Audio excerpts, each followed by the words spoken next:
On the subtle level on the tree of life, there are two opposing forces. There is Sphere 5, which is about limits, and Sphere 4, which is about individual agenda, purpose.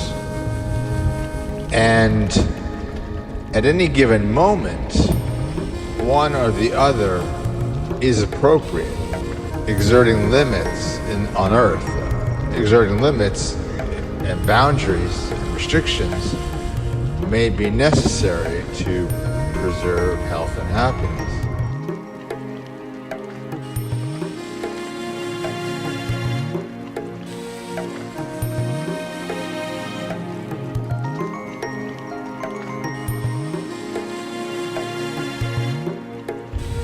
But it can go too far, then our individual purpose or our agenda is thwarted. And so, once we understand the tree of life, we can begin to appreciate that even if we're seeing a particular instance of excess control or excess personal agenda, it harkens back to a system which is more universal.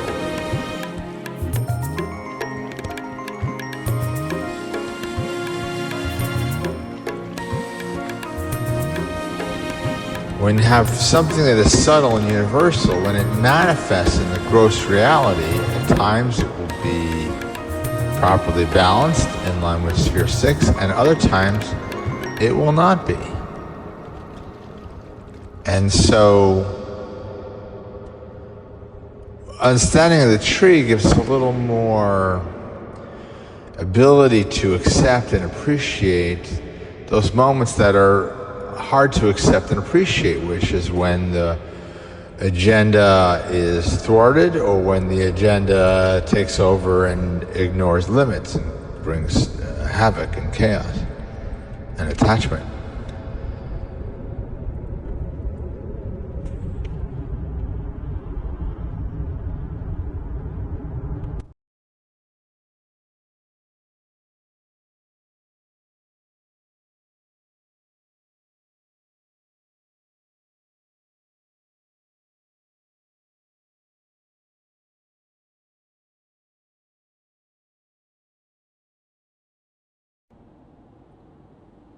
The advantage of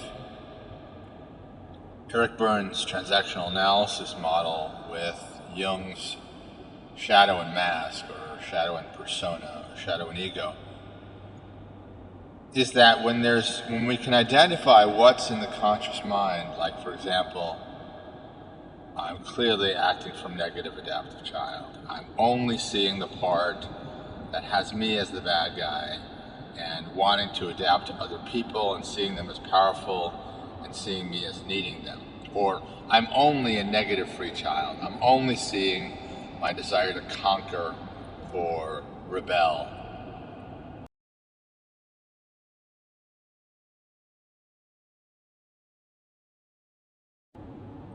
Or escape. That's all I'm seeing. I'm only seeing. What that means is that, in theory, if that's what's happening in the persona, in the conscious mind, in the mask, in the ego, then in the subconscious mind, the other elements are playing. And therefore, we're going to have a buildup of tension, and we're not going to see reality the way it is. So what we can do is we're not forcing an excavation of what's in the shadow. We're just clearing out, we're acknowledging and paying attention to the thought that just arose that said we're the good guy or we're the bad guy.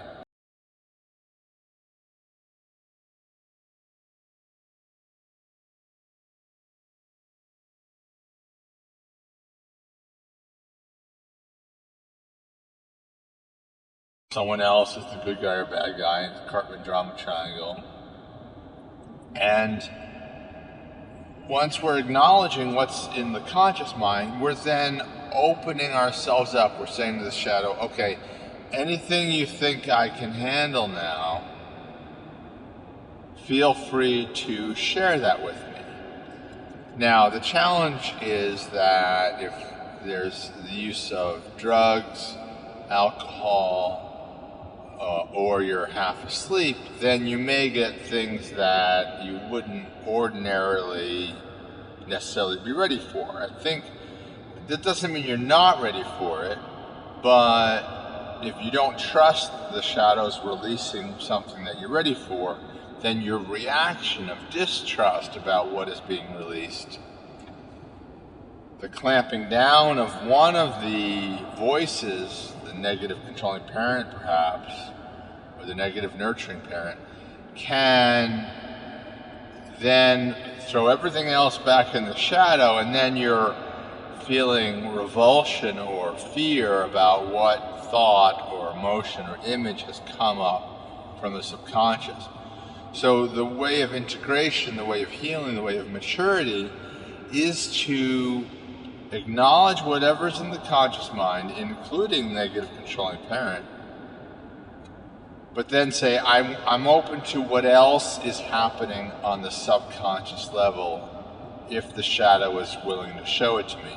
And so then we promote the shadow.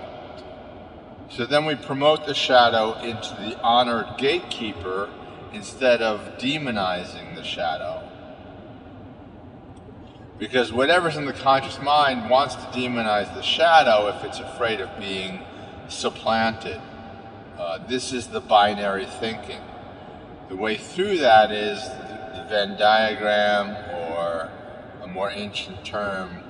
But basically the idea is overlapping of opposites. So we move beyond the realm of contradiction and into embracing paradox. And this is Ken Wilber's model of integral. You're just allowing things that don't consistently have a shared point of view. And the most obvious is the negative adaptive child that says, okay, I'm the bad guy. I screwed up this relationship, or I screwed up this situation. I'm bad, and only if they'd forgive me, then I would be whole again. If I could go back in time and fix it, then I'd be whole again. And that can take hold, and it's pushing out the negative free child that says, look, there's another side to this, which is that that person is equally to blame, if not more to blame. And it's a complex situation. It's not just, oh, black and white.